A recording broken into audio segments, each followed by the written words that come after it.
Can anyone hear me?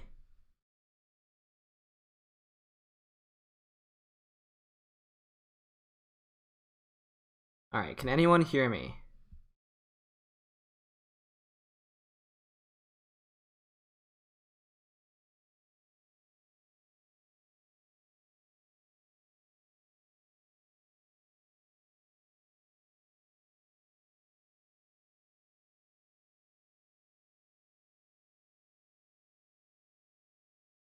Okay, so people can hear me. Awesome, awesome. Okay, well, y'all are early. That's good. That's good. So in the few minutes that we're gonna be waiting for class to start, y'all can just sort of ask me any questions, and I'm gonna be trying my best to read chat and stuff. And okay. Right now, I think there's 2 thumbnails on my channel, so I'm gonna delete one of them on accident. All right. Okay, so yeah, people can hear me. All right, great, great, great.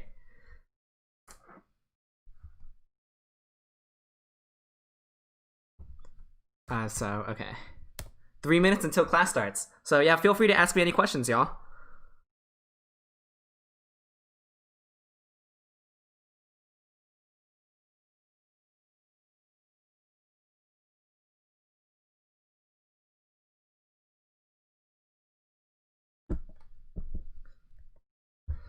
All right. What kind of board do I prefer? So I think that's it's a really there's actually 3 different types of boards. What if we're talking about where the desert is, and it's the center desert board, the second ring desert board, and then there's the outer ring desert board. And for each of those desert locations, it affects the positions. So on an outer desert board, there's the most space. So a lot of the times that means if you go in the first position, when it comes back to you, you're going to be getting a triple hex spot. So the location of the desert affects which position you're in if you're placing first, second, third, or fourth. Someone asks, "Are you wearing shoes right now?" I'm not wearing shoes right now. Someone else asks, "Are you ever going to play in Catan Universe again?" That's a great question. Catan Universe, they're going to have a Catan Universe 2.0. So we'll see for now. What score can you expect to get if you don't have ore? Someone asks. Well, I like to say that no ore equals 7-point score. And that's because if you don't have ore, what a lot of people do is that they'll build 5 settlements and take longest road. And then if you have no ore, then you can't upgrade. And obviously that's like really, really contextual. But you know, like that's the joke of it though. Since a lot of novices tend to just build to 7 points. What position do I like playing the most? So there's a recent data set that came out, and there was around 500 games played on a tournament Discord server, and second position was actually the highest.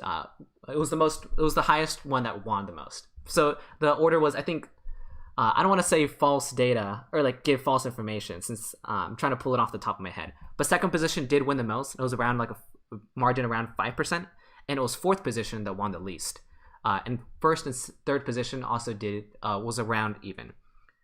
And a lot of people say that like I like playing as third position the most. That's not necessarily true because I made a video on that, but I never said it was my favorite. I'm just saying here's what one of the top players, Chris Brodix, likes to think about the third position. But second position seems that they win the most. But with that being said, it is 5:00 p.m. and Catan class is live. So welcome everyone is watching. Thank you so much for watching. And before I start, I'd like to go ahead and give some class announcements. So sadly, I have something planned for next weekend, so I can't do any class. I can't be doing class again. Sorry, but I will restart, or I'll think of something, or like another day. I'll let y'all know. Just check my Discord, or check inside like my channel. There's a way that you can see. I forgot what it's called, but I'll be posting like an announcements of if I'm gonna be doing like a makeup class or something like that. But for now, I'm just gonna tentatively say no class next week. I also want to give a quick shout outs to a lot of the students that were always active from last class. I remember 2 particularly. It was Vera Choi and Austin Ma. You all gave really great points, and I was rewatching the video, and you both of you participated a lot. So thank you to Austin Ma and Vera Choi. And if you participate a lot again, I'll give you a shout out too. And I just want to say thank you so much for everyone who's participating and stuff. I see that there is 71 people watching already. That's great. And I can't wait to have Catan class started with y'all. All right, so before we start anything, I would like to go ahead and review what we learned in week number 1. So here are the lessons we learned. It was, are my opponents too strong? And if they are too strong, then I want to utilize defensive placements. And the second thing was, we want to predict where opponents will place, because that will help us solve the board and anticipate what our opponent's setups will be, and can we beat those setups. And lastly, remember, place while thinking about trades. So with those 3 lessons that hopefully you were reminded by last week, if you watched last week's class, here is an amazing scenario that one of my viewers sent me, and that they said, I used last week's lesson to place in this situation. So you're placing as green over here, and this is going to be your second settlement. Where do you place and why? So remember, use all 3 lessons. And once again, since I know sometimes the ports are hard to see, this is a 3-1, 3-1, 3-1 port, 3-1 port. This is a wood port, sheep port, brick port, ore port, wheat port.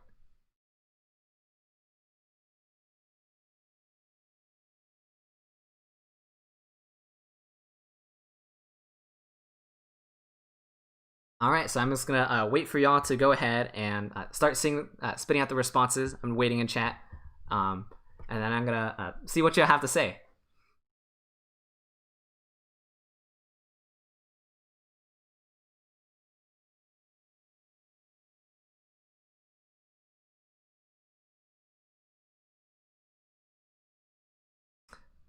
The question was, where do you place as green in the as green over here? That's the question. Where do you place your settlement and where do you place your road? Okay, so now I'm starting to see answers. I think there's a little delay on the stream, which is why I couldn't see your answers. Okay. So first answer, I see 3, 10, 11. So this gives you strong ore. Gives you a little bit of wood to pair up with your bricks. That's a great strong independent spot. That's a good setup. But remember, we want to try and use the lessons. Okay, wow, now I'm seeing a bunch of answers. Holy crap. Okay, so there's there is a pretty big delay. Oh wow. So a lot of people are saying 843. So if we choose 843, that's strong ore wheat sheep, we also have wood to pair with it. So we have a pretty good setup. But remember, we want to try and use the lessons. And I think when I say use the lessons from last time, our opponents utilize defensive placements, predict where opponents will place, and place while thinking about trades. I think the answer becomes a little bit more obvious. And I see quite a lot inside of a chat now, so that's great. And that is a 6, 9, 12. So let's analyze why the 6, 9, 12. So first of all, the 6, 9, 12, we have the coordinated ore, ore and wheats, and that's always really good. And in addition to that, we lock red over here out of strong wheat. Since red, now what are they going to do for wheat? They can either place to the 5, 9. That's a pretty poor setup. In addition to that, we also have strong ore wheat sheep. We're on the triple shared ore. That doesn't get blocked very much. But let's think about where our opponents will place if we do this. So I think a lot of the times red will try and get wheat over here on the 6, 2 because they need wheats. And that lets blue do something like the 4, 9, 11 to go over here.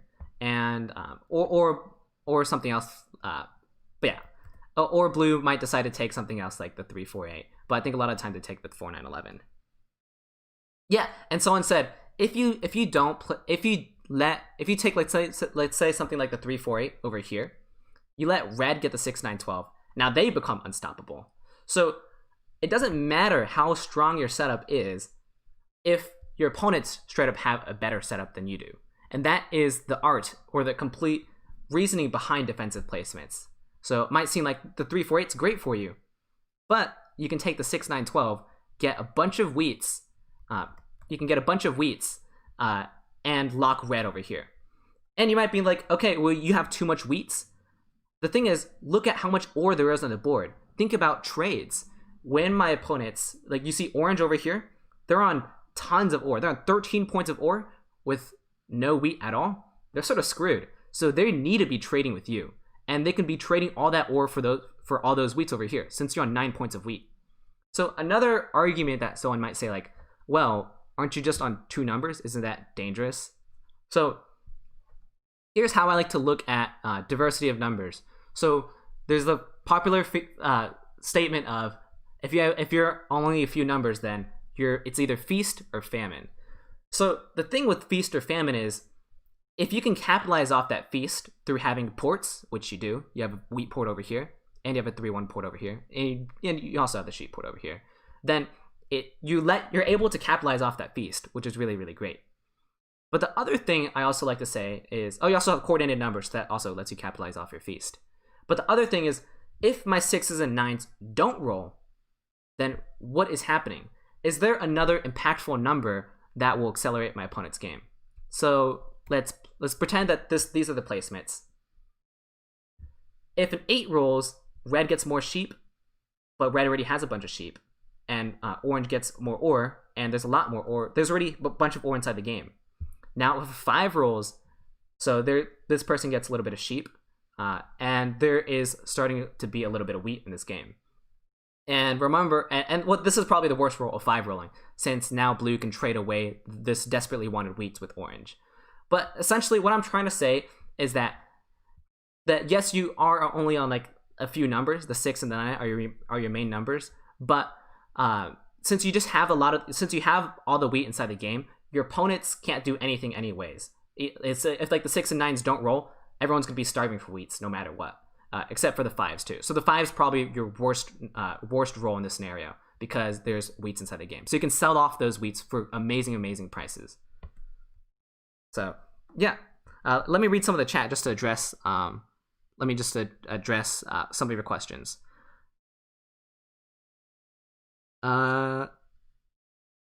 Yeah, so someone's saying double 6, double 9 is no for me. Either you get wrecked or get wrecked. No, I disagree with that because yes, you might argue that this is a high variance setup, but it's not that high variance if you think about it, because you can, if no 6s or 9s are rolled, well, everyone's first of all triple share on the 6, so it hurts for everyone really badly. And if no 9s are rolling, then there's a very little bit of wheat income inside this game.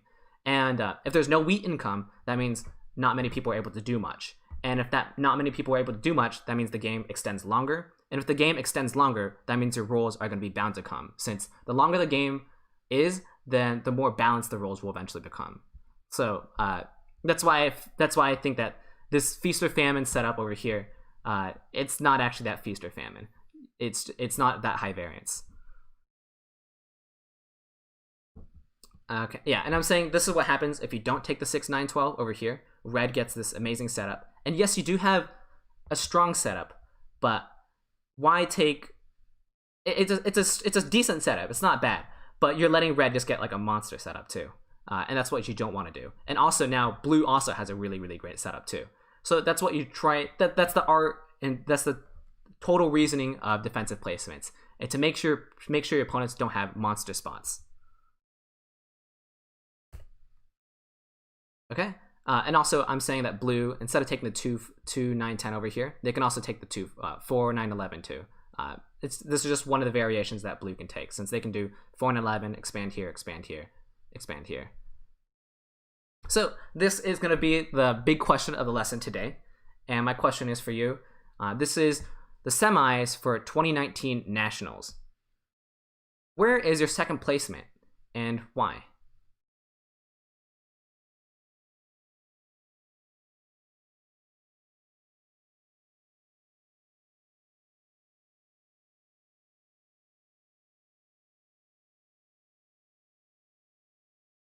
So I'm going to go ahead and wait for everyone.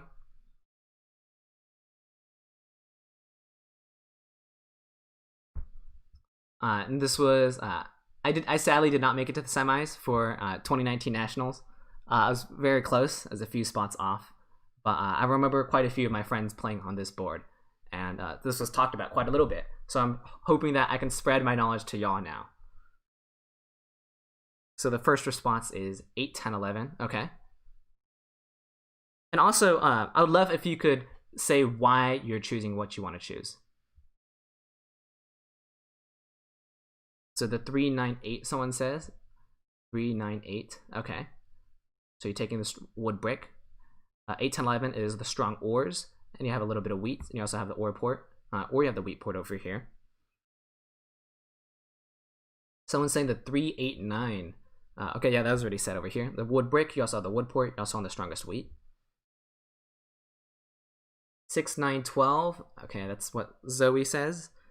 6, 9, 12. You're on the brick port. Well, there is the brick port over here. You're on a little bit of wheat. You're also a little bit of sheep and wheat. Keep in mind that 6, 9 might be taken, so I caution you that. 4, 8, 10 for the balanced income. Yeah, you do have strong wood and brick, but you have 5 points of wood over here. So if you're going to be having 5 points of wood over here, you don't want this to be useless. So keep in mind, if you're choosing the 4, 8, 10, can I get brick when it comes back to me? That's the question you have to ask yourself. Hence, you don't want 5 points of useless wood. Or if you do get 5 points of useless wood, how can I make that useful? Maybe a wood port? Maybe something else? Someone says 4, 6, 10. Okay, so you're getting the rare sheep over here. You're also, depending on where you point your road, you could get a sheep port too. A little bit of wheats. Remember, I want to hear why. 8, 4, 10 has a lot of good follow-up for 7th. 8, 4, 10. Let's read. For 7th? Okay. We'll see. Okay. 8, 9, 3, 6, 4, 10, 6, 4, 10. Get rare sheep. 6, 9, 12. Okay. Awesome. I think I've seen a good chunk of answers. I'm going to go ahead and move on now. So the lessons, I only have 2 of them since I was in a rush today. So I'm only going to be having 2 of them. But hopefully with these 2 lessons, you're going to be able to figure out where you should go on the second board. Or for this semis board over here. So the first lesson is, if it's a high X resource board, then we want to place on blank resources. And lesson 2 is, look for your blank when placing. Or look for blank when placing. So I'll go ahead and show you another example over here. So this is Hawkeye 90 placing. He's an amazing player, and he's qualified for nationals 3 times in a row, 3 years in a row, and he's definitely one of the most amazing competitive players that who I'm fortunate enough to be friends with and talk with a lot. So he's placing on this board over here. And where do you place your settlement, and why? So just so I can review the ports with y'all, since a lot of y'all have said it's hard to see. This is a 3-1 port. This is a brick port. This is a wheat port, sheep port, 3-1 port, wood port, 3-1 port, 3-1 port, ore port.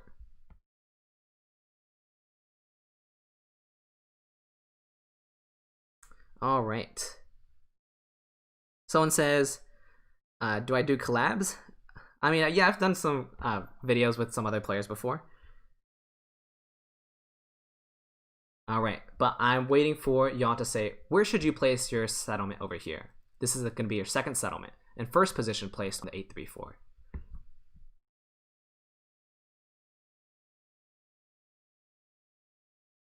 Okay. Someone says 693.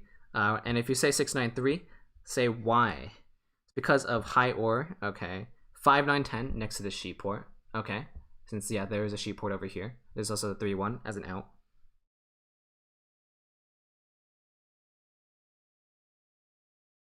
All right. Any other answers besides 693 and 5-9-10? Someone says 2-10-6. That's an interesting one. 2-10-6. I don't think there even is a 2-10-6. Maybe 2-10-5. Because wood overall is weak and you place a road on the 6. Okay. 2-6-9. Okay, so instead of 6-9-3, you decide to choose this one with a little bit of wood. Someone said 6-4-11. This is a strong ore wheat. Okay. All right, 10-9-2. This is, I hope one of my other viewers can explain why the 10-9-2 is not a strong pick on this board. Hopefully you've been watching my videos, and I think it's there's many reasons why the 10-9-2 is not the best spot on this board. A second. 8-4-10 maybe.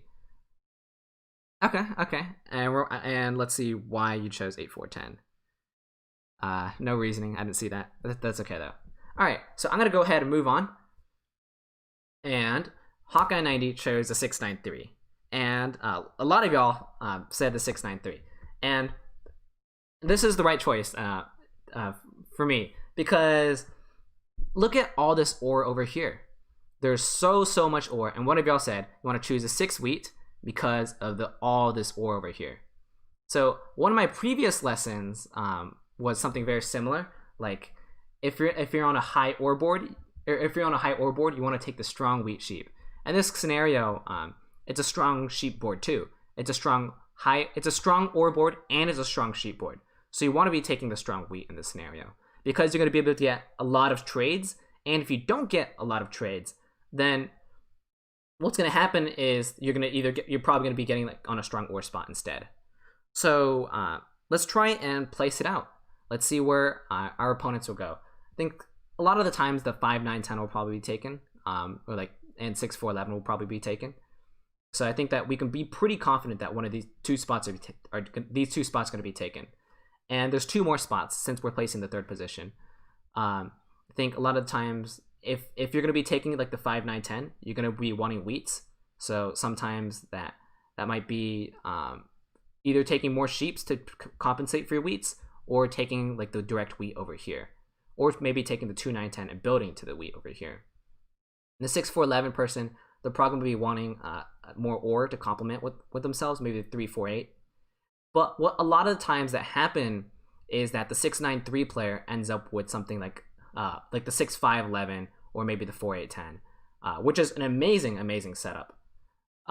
And actually, that's what happened inside this game. Hawkeye 90 was able to end up with the 6-5-11, the coordinated 6s, with strong ore wheat sheep, with the bricks that are to trade and stuff, with the 3-1 port, and he's able to crush this game very easily. This was a tournament match too. So great for Hawkeye 90 for recognizing this in this situation.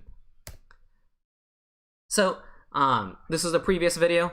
I want to sort of just run through this really quickly as another example, but this is the opposite. This is a very similar situation. This is the high ore board, and I chose the strongest wheat sheep over here because of this high ore board. So that was the first lesson.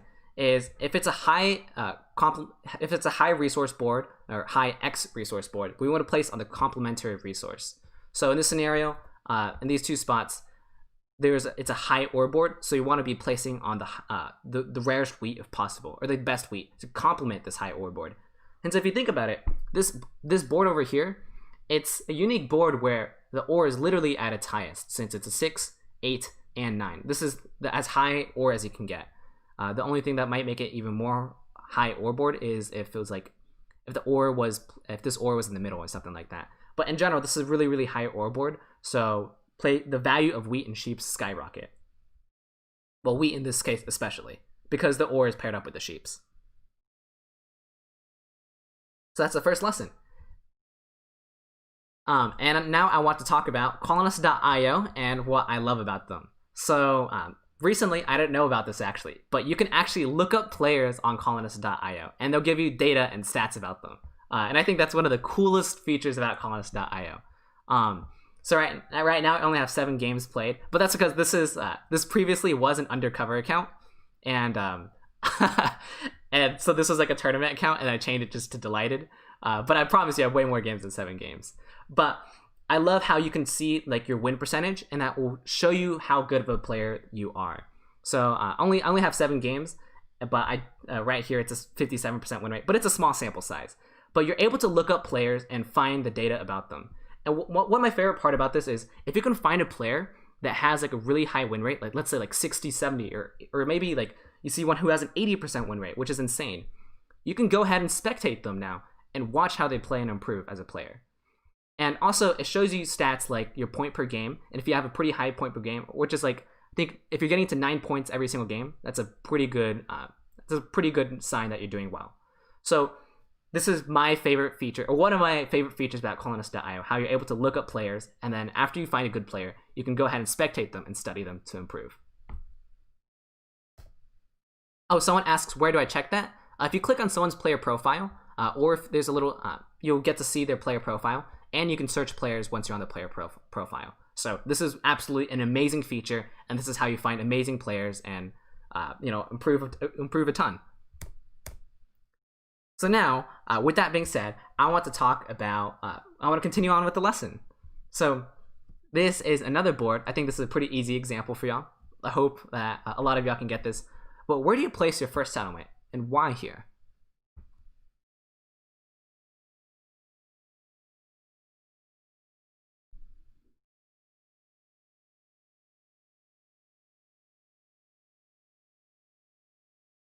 So also, I should probably show y'all the ports. This is a sheep port. This is a wheat port. This is an ore port. This is a 3-1. This is a wood port over here. This is a brick port, 3-1 port, 3-1 port, and 3-1 port.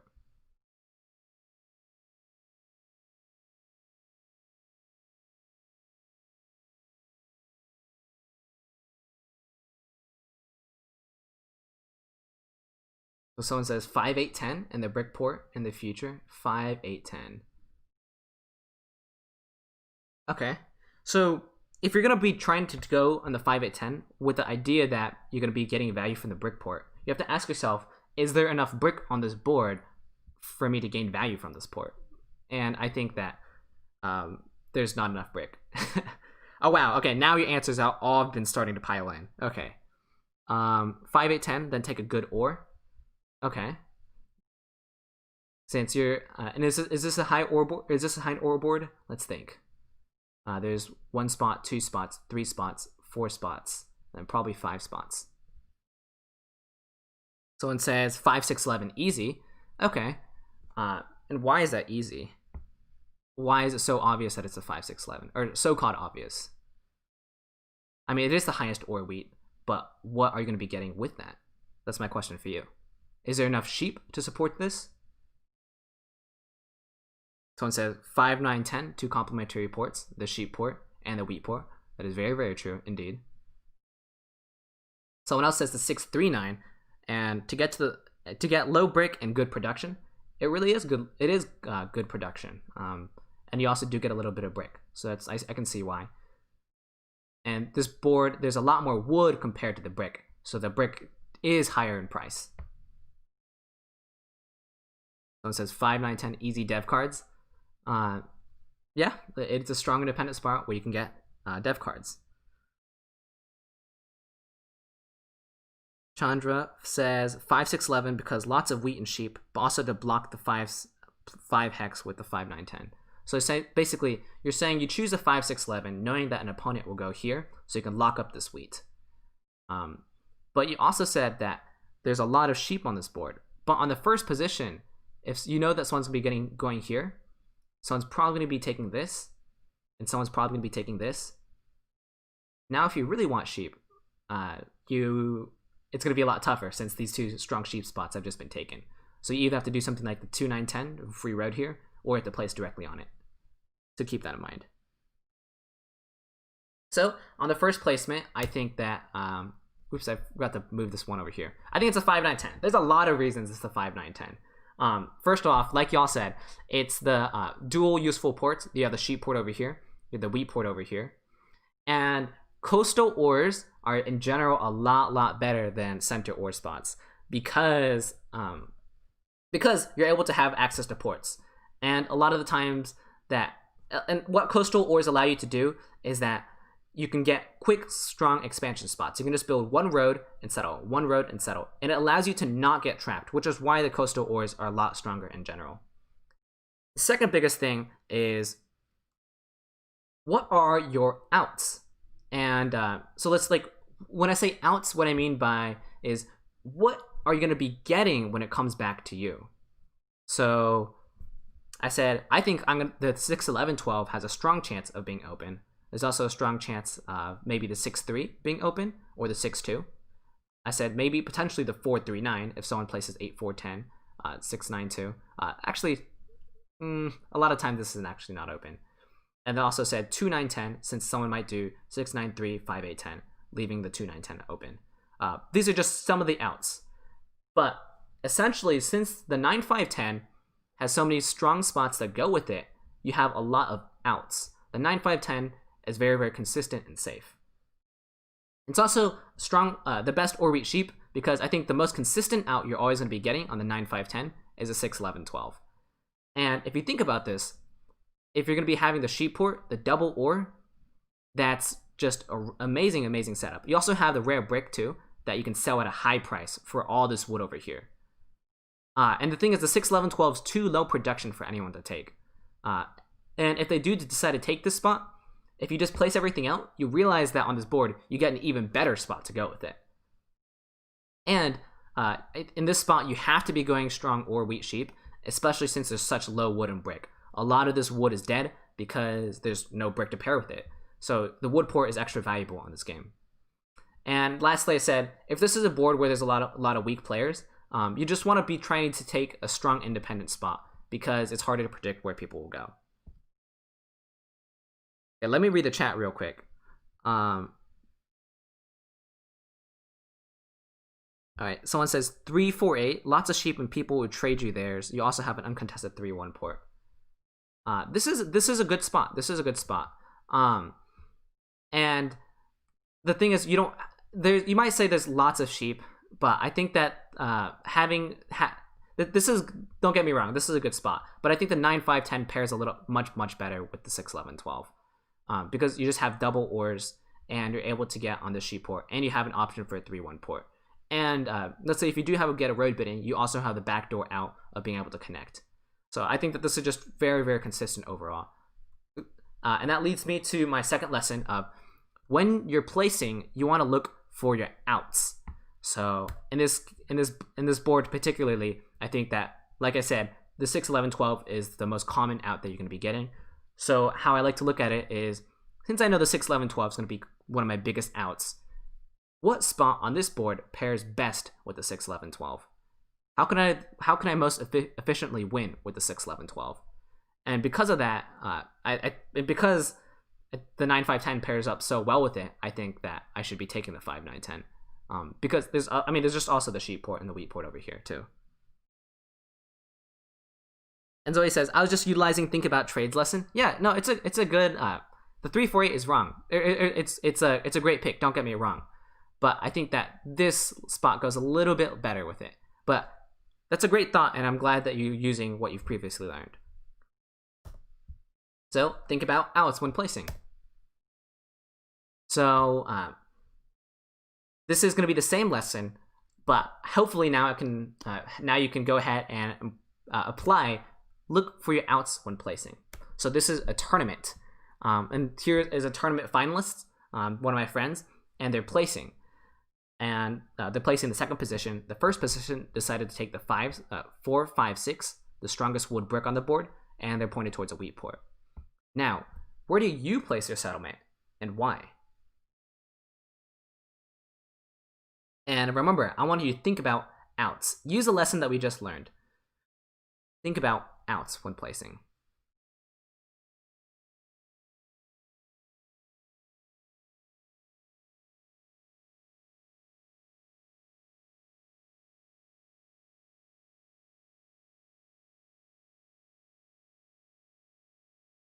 Someone says on the last board, wouldn't 5-8-10 also pair well with the 6-11-12? Oh yeah, no, don't get me wrong. The 5-8-10 does pair well with the 6-11-12, but I think we're looking for what the best spot that pairs up with the 6-11-12. But I'm just gonna go ahead and look at and focus on this board.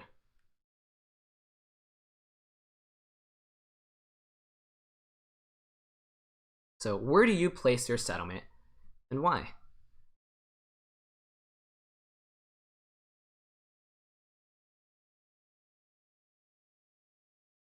Someone says they like the 8-3-10. I think that's what most people at first, that's what they see. Because you have the strong or wheat sheep, you have a 3-1 port. Makes a little bit of sense.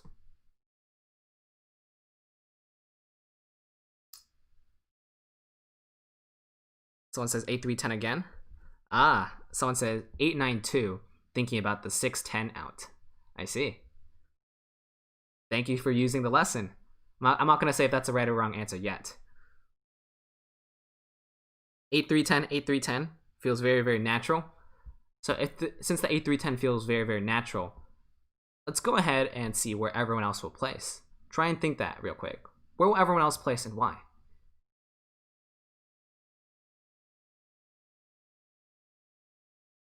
4, 6, 10 in the middle. And what's the reasoning for that? Is it because there's strong ore?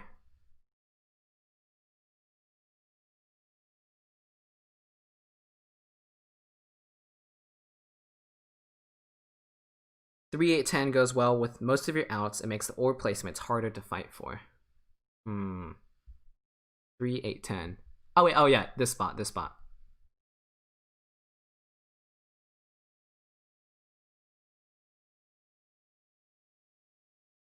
And remember, whatever we place, we want to try and get the strongest setup, not just a decent setup. We don't want a setup that can get us to 8 points, but rather a setup that can get us to 10 points.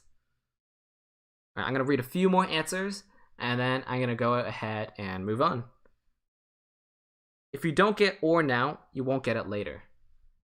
So yeah, since there's 2 more people placing after you, you have to be choosing one of these 2 ore spots, because if you don't, someone's going to be probably placing something like this.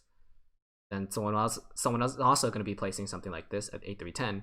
So if you don't choose ore now, you're going to be locked out from it. So that's a great point. And I think that should narrow down the answers to 2 answers, the 8, 9, 2 or the 8, 3, 10. So with that, I'm going to go ahead and move on. And I think you actually choose the 8, 9, 10, which is a surprise answer for a lot of people, since why don't you just choose a strong orbit sheep in this scenario? That just makes more intuitive sense. It's just a much, much safer option. And here's the reason why you don't. Because a lot of the times if you choose the 8, 3, 10, you don't have enough wheat to go with it. But let's just see, let's look at our outs and apply the last lesson that we were trying to learn. Look, at worst, you get the 6, 10 out over here. And this is still a great, great, great spot over here. You have a bunch of wheat to pair up with their ores. And look at this board. How much sheep is there, and can you trade for it? I think it's a mediocre sheep board, and I think you're gonna be able to get a lot of trades for that sheep. So at the worst, you get the 6, 10 as an out. But let's look at the other outs too. You can probably get the 6. This is the 6, 4, 12. That's an amazing out for you. And what other outs are there for you? You know that someone's probably gonna be taking this.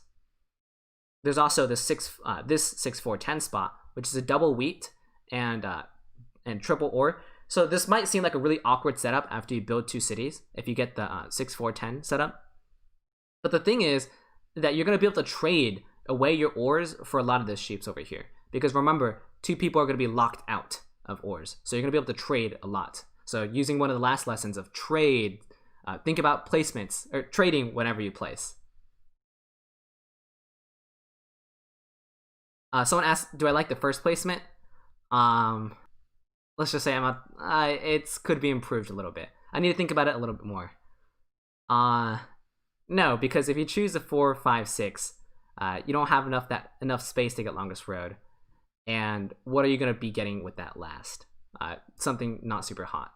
I think the 8, 9, 2 a lot of the times you get left with something like the 6, 10 at the worst. And with the 6, 10, you can expand this 8, 10 over here. So I think that the 8, 9, 2 is actually the best spot as a second choice. Since normally you'd want to be going for strong orbit sheep or looking for resource diversity. But in this scenario, because of the outs, because of the strong outs that you're going to be given, you actually just want to be taking the triple ore. As weird as that sounds. And especially, it's really weird in this scenario, since you don't mind if your 8 ore is blocked. If your 8 ore is blocked, you have all the ore to yourself. You're the only producer of ore.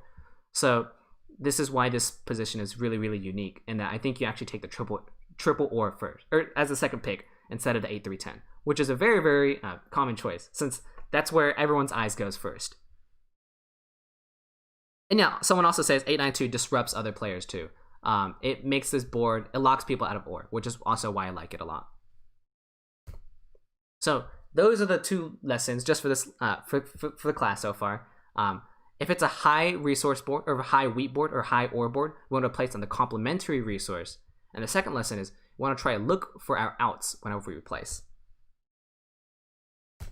So with those 2 lessons now, where would you go as a second placement when it comes back to you? Or sorry, where would you go as a second placement? Since this is a semis at the 2019 USA National Tournament.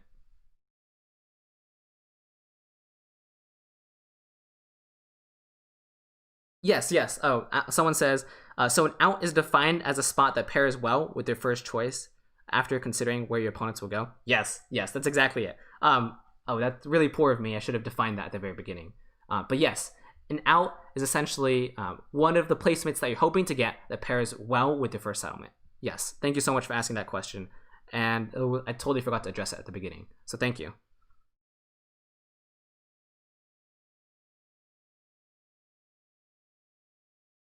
All right, someone says maybe 6-4-10 was worth considering for first placement to block the OR port.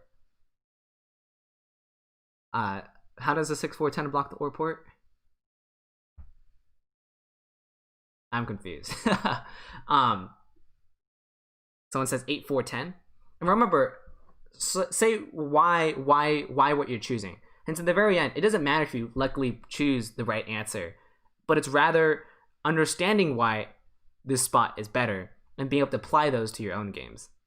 So, and also trying to connect these with the lessons too. 8-10-11, lots of sheep wheat outs. Okay, because you're anticipating getting a lot of sheep wheat outs. Let's see, 8-4-10. You have the 6-9 port, 6-9 port as a minimum out. Yeah, I think that's a good thought. Since this a lot of times this is open for you actually. Since I've actually played on this board quite a few times, I've looked at it just for like hours and hours. Still like 6-9-12 with wheat because you are certain to get an OR spot. 6-9-12. Let's look at this. Because you're certain to get an OR spot. Okay. And you're going to be getting, you're saying 1, 2, 3 OR spots. So yeah. So what are you hoping for whenever you get this? What's the worst spot? So this is a great spot to go with it. If you get 8-10-11, it's also pretty good. You also have the 3-5-9. So yeah, I can see why you like this a lot. We're looking for the best setup, remember that. 8-9-3, this is the wood brick, and wood port, enough or left. Yes, you can get the wood port. And someone says, enough or left. Okay. And how are you going to win on this game? Remember, how do we win on this board?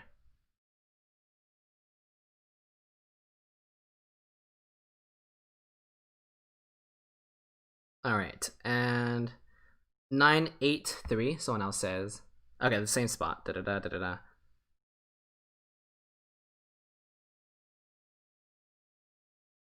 Oops. Oh shit, I just gave away the answer. Well, I didn't mean to actually press my spacebar forward. Whatever. And I think that actually, I think it's the 6-4-10. So yes, someone says 6-4-10 because it gives you the best sheep on the board and you can point towards the sheep port.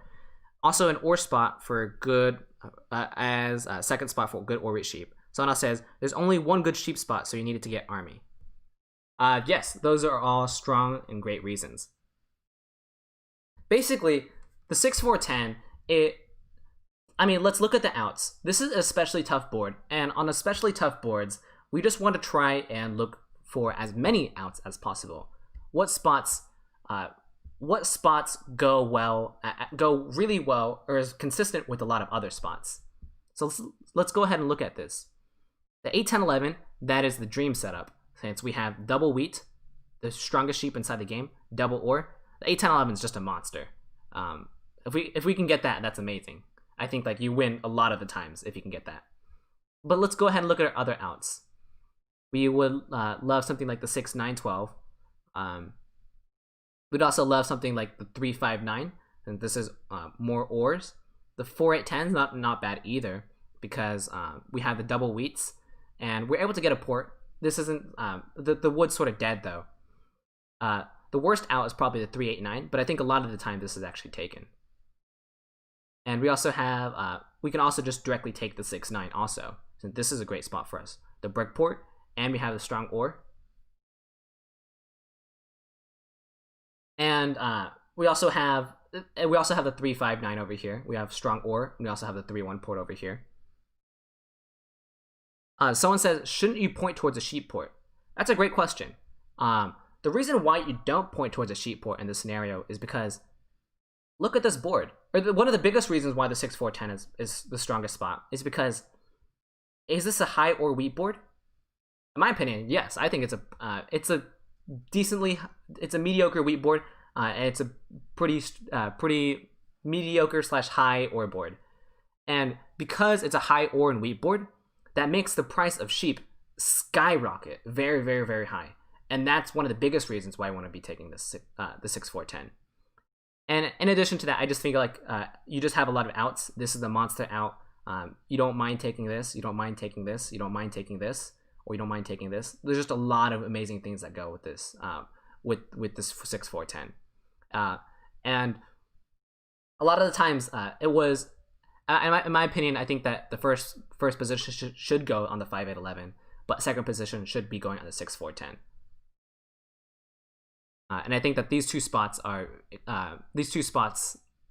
if you do this, then a lot of times first and second position are able to win. And yeah, I guess that's the end of the lesson. I guess that's what I wanted to teach y'all. So with that being said, what questions do you have? Someone says, I like what you said last class. Every scenario is different, so each game changes. And we want the best spot compared to our opponents, which changes the game. Yes, I totally agree with you on that. It's like, it doesn't matter how good your setup is. It just, you need a setup that can beat your opponents.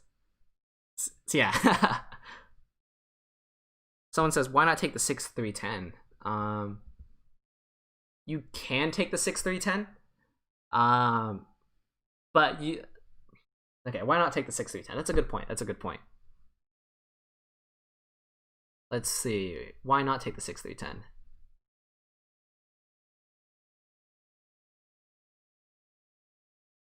How valuable is wood compared to the sheep?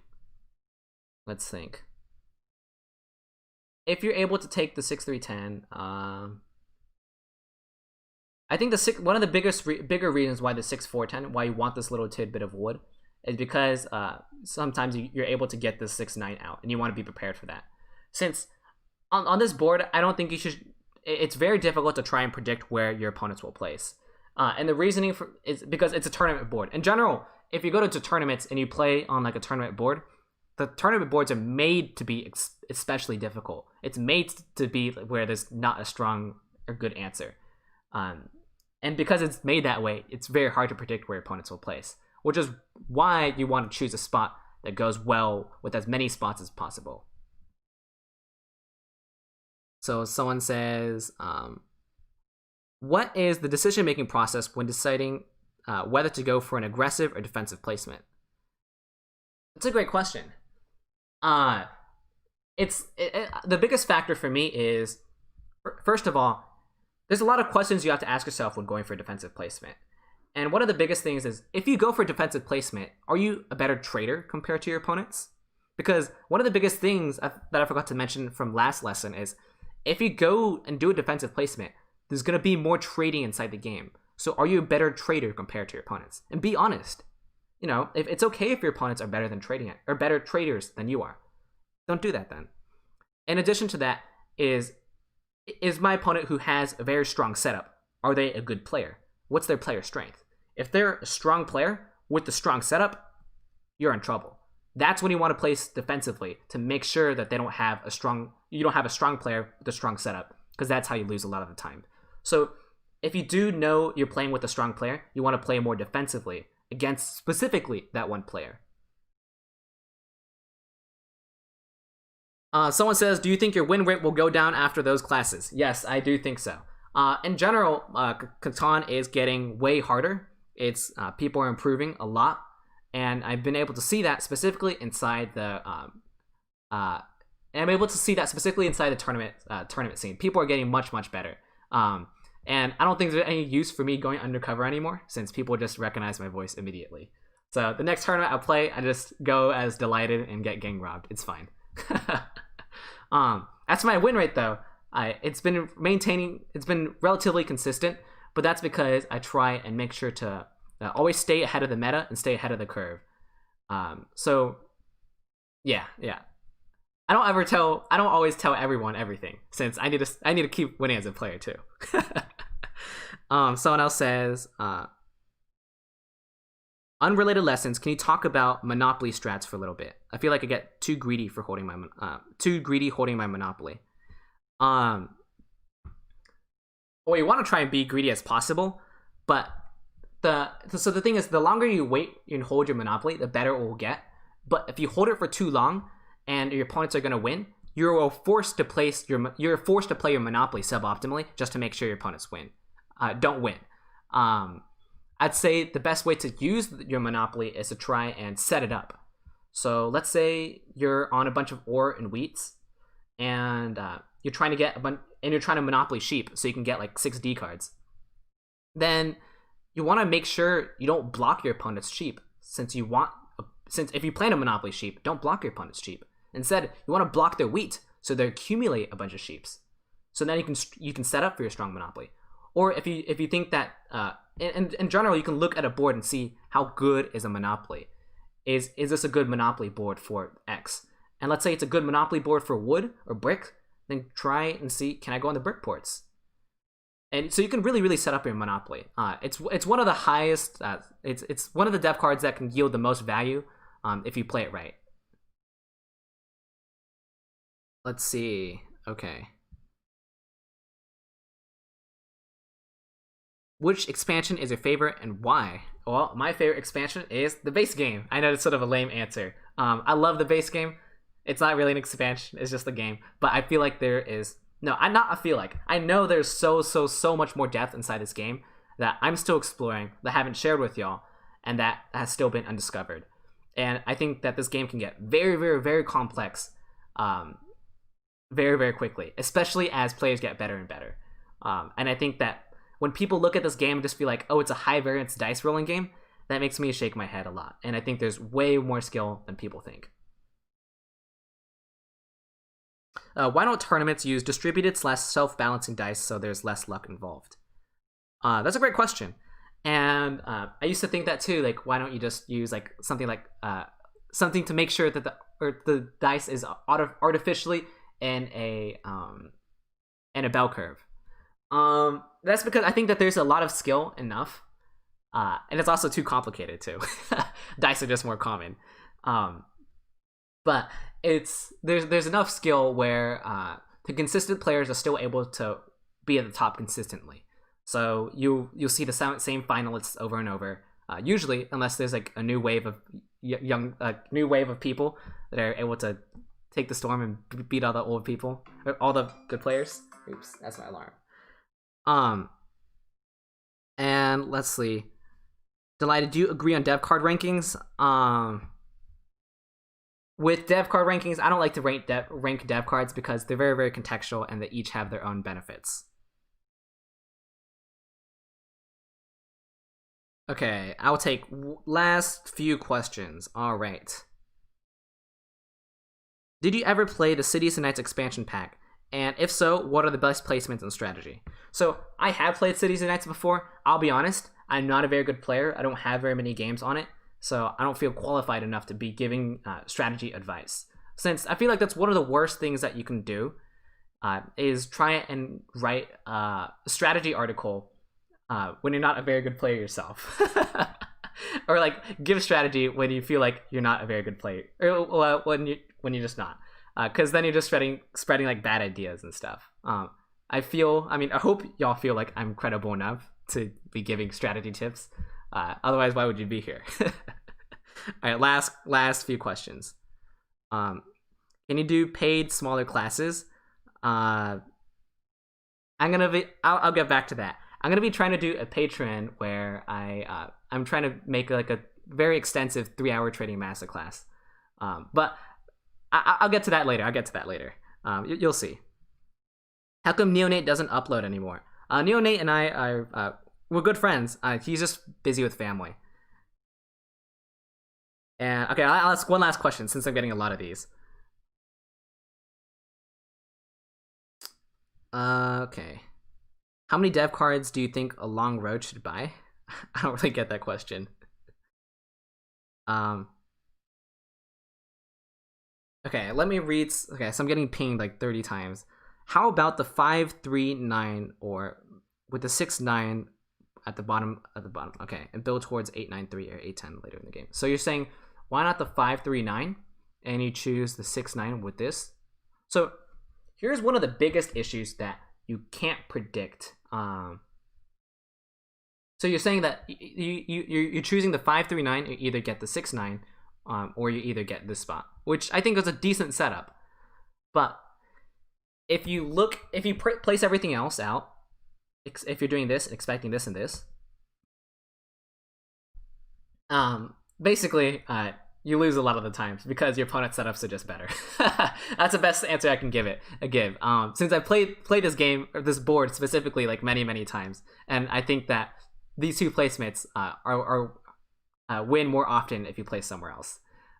So if you choose a 539, I think it's a strong spot, but I think that you lose a lot of the times if you choose one of these. I think one of the best setups though, another strong setup you're able to do though that I've seen work is if you choose a 539 and you choose the 6912 over here. You have the best wood brick. If you're able to get this, that is a lot of times this is taken. If you're able to get this, then you have strong wood brick, you have coordinated 9s, and you might be able to expand to the 6-5. And basically, you can play a road game, or you can play 4 cities long road, or you can play a dev card game. So if you can get the 6-9-12, then it's a good option. But a lot of times, I don't think you'll get this. It depends on who else is placing. We're just looking for the most consistent option. All right, last question. I know I said that like 10 times, so actually last question now. Someone says, I just want to say hi. Well, hello. How much does a position of the desert matter? Oh, it matters way, like, so much. It can absolutely change the game. And it changes the dynamic of a game, and it changes how strong largest army, or like, it changes all the resource importance, since if you think about it, a desert being in the middle means less space. And it also affects the first, second, and third position in terms of value. And I think that's the last question I'm going to take. The desert positioning matters a lot, actually. And yeah. So with that being said, thank you so much for attending class and asking me questions and participating. I appreciate it so much for every single one of y'all. Admittedly, this class was done on like a scramble, and I hope that y'all were still able to learn something and enjoy it. So thank you so much for everyone for attending. If you have any type of feedback on how I can improve it, please drop it inside the comments below, since I just want it to be the best teacher I can be for y'all. So thank you so much for participating. I appreciate it, y'all. And I will be back probably not next weekend, since remember I said I'd be doing this weekly on Saturdays, 5:00 p.m. Central Time. But next Saturday I have something, so I can't do it actually. But I'll let y'all know if I do like a makeup class or something like that. With that being said, thank you so much, and I forgot to say this last class, but as always, I'm DyLighted,